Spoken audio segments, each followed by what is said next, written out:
Hello and welcome to the future coaching. दोस्तों, आज हम बात करेंगे किसी भी एग्जाम का जो प्रेशर होता है उस प्रेशर के बारे में। और जब हम सोचते हैं किसी भी एग्जाम में हम बैठ जाते हैं तो कभी कभी हमें ये फील होता है कि ये बहुत ज़्यादा लंबी जर्नी हो गई है।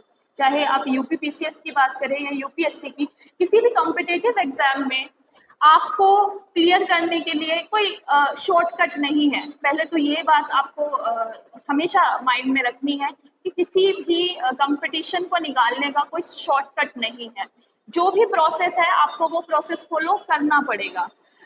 तो मोस्टली स्टूडेंट के साथ ये प्रॉब्लम आती है कि हम ज़्यादा देर तक बैठ नहीं पाते हैं, हम ज़्यादा देर तक पढ़ नहीं पाते हैं, या फिर हमारा कंसंट्रेशन इधर उधर जाता है, ज़्यादा प्रेशर हो जाता है, या हमें स्ट्रेस फील होता है।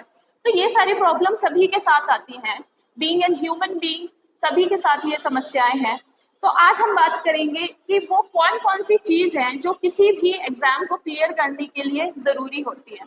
तो इसको हम ट्रिनिटी के नाम से जानते हैं, Trinity of hard work, patience and perseverance. तो लेट्स टेक हार्ड वर्क। तो what is hard work? Hard work कि आपको किसी भी एग्जाम में अगर 100% रिजल्ट चाहिए, अगर आपको ये है कि आपको उसको क्लियर करना है, इसलिए नहीं एग्जाम में बैठना है कि सिर्फ आपको पैटर्न देखना है या फिर सिर्फ आपको एग्जाम को ऑब्जर्व करने जाना है। ठीक है, सिर्फ इसलिए नहीं, अगर आप क्लियर करने की विल से वहां पर जा रहे हैं तो आपको ये फॉलो करना पड़ेगा कि हार्ड वर्क का कोई भी आपके पास सब्स्टिट्यूट नहीं है, आपको करना ही पड़ेगा। अगर आपको 5 आवर्स या जितने भी आवर्स आप कंफर्टेबली होकर बैठ सकते हैं और पढ़ सकते हैं कॉन्शियसली, तो वो आपको टाइम निकालना ही पड़ेगा। सेकेंड आता है पेशेंस, क्योंकि यूपीएससी या यूपी पीसीएस कोई भी जर्नी है वो बहुत लॉन्ग हो जाती है और आपको उसके लिए वेट करना पड़ता है, क्योंकि 1 साल तो पूरा एग्जाम देने में ही निकल जाता है। तो उस टाइम पे पेशेंस होना बहुत ज़रूरी है। और पेशेंस कैसे आएगा?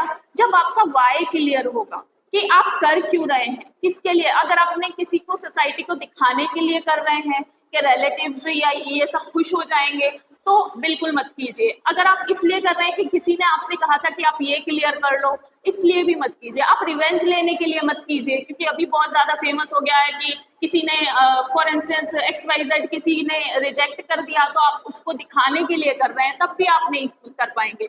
आपके पास वो वाई क्लियर होना चाहिए कि आप क्यों आना चाहते हैं सिविल सर्विसेज में, या फिर पब्लिक सर्वेंट आप क्यों बनना चाहते हैं। ये आपका वाई बिल्कुल क्लियर होना चाहिए। जब आप वो अपने लिए या अपनी फैमिली के लिए कर रहे होंगे, तब आप वो 4-5 घंटे बैठ पाएंगे और तब आप पूरे कंसंट्रेशन से पढ़ पाएंगे। तो फर्स्ट तो हो गया, वाई आपका क्लियर होना चाहिए। Second, patience. आप उस प्रोसेस के दौरान आपको पूरा धैर्य बनाए रखना है।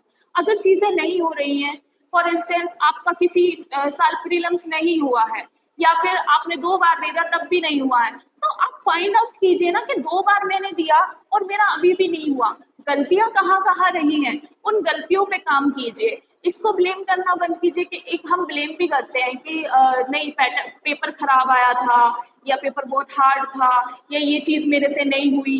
अपनी गलती हमेशा एक्सेप्ट करनी चाहिए कि हाँ, मेरा हिस्ट्री अगर कमज़ोर है तो ठीक है, मैं हिस्ट्री की स्पेक्ट्रम 4 बार नहीं पढ़ी तो मैं उसको 4 बार पढ़ूंगा, या फिर अगर मुझे 10 बार रिवाइज करने में लग रहा है तो मैं 10 बार उसको रिवाइज करूंगा। फॉर इंस्टेंस लक्ष्मीकांत की अगर आप बात करें तो लोग कहते हैं कि लक्ष्मीकांत से डायरेक्ट क्वेश्चन आ रहे हैं, ये सब हो रहा है कि उस बुक से क्वेश्चन आया तो आप उस बुक को प्रेफर करें। नहीं, क्वालिटी सभी बुक्स में सेम दी गई है। ये आपके ऊपर डिपेंड करता है कि आपके कंसेप्ट कितने क्लियर है। अगर पार्लियामेंट्री सिस्टम से क्वेश्चन आता है तो वो डीडी बसु में भी सेम लिखा हुआ है, वो लक्ष्मीकांत में भी सेम लिखा हुआ है, और जो कॉन्स्टिट्यूशन का गजट जो गवर्नमेंट का है उसमें भी सेम लिखा हुआ है। तो आप ये तो कह ही नहीं सकते कि उस बुक से क्वेश्चन आया। यूपीएससी या यूपीपीसीएस किसी बुक से पर्टिकुलरली क्वेश्चन देख के बनाती ही नहीं है। ठीक है, उनका अपना जो गवर्नमेंट के गजट होते हैं वो उनको ऑब्जर्व करते हैं, वो अपने एक्ट देखते हैं, उन एक्ट में जो प्रोविजन है वो उसके हिसाब से देखते हैं, वो किसी बुक को पर्टिकुलरली लेकर पेपर नहीं बनाते। तो इसमें आपको पेशेंस रखना है। पेशेंस के साथ साथ अपनी कमियां भी देखनी है कि आप कहाँ गलत कर रहे हैं। जब हम ये पकड़ लेंगे ना कि आप कहाँ गलत कर रहे हैं, तब आपका क्लियर हो जाएगा, क्योंकि आपको पता है आप कहाँ गलत है और आपको सुधारना कहाँ पर है। ठीक है, थर्ड आ जाता है परसिवरेंस। परसिवरेंस मीन्स आप में वो विल होनी चाहिए कि नहीं, मुझे करना है, और करते ही रहना है। जब तक क्लियर नहीं होगा मैं इसको नहीं छोड़ूंगा। एक ये होनी चाहिए कि जब तक मेरा क्लियर ना हो।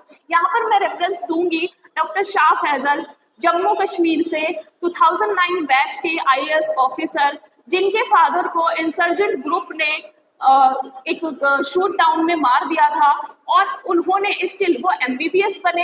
एमबीबीएस होने के बाद उनकी वो he was the only child of his mother, वो उनको सिंगल उनकी मदर ने उनको पाला था। और उसके बाद इतनी डिफिकल्टी में जम्मू कश्मीर के ऐसे इंसर्जेंट माहौल में वो रहे हैं, और उसके बाद उन्होंने 2009 में फर्स्ट रैंक जेएनके से हासिल की थी। तो ये तो कोई एक्सक्यूज ही नहीं है कि हमारे पास रिसोर्सेज नहीं है। देखिए, रिसोर्सेज की आपके पास कमी नहीं है, आपके पास अभी के टाइम में सबसे ज्यादा प्रिविलेज आप लोग हैं। आपके पास रिसोर्सेज की किसी तरह की कोई कमी नहीं है, और वो जो विल पावर है ना आपके अंदर होनी चाहिए। अब इस ट्रिनिटी को अगर हम कंबाइन कर दें तो वो चेंज हो जाती है पॉजिटिविटी में।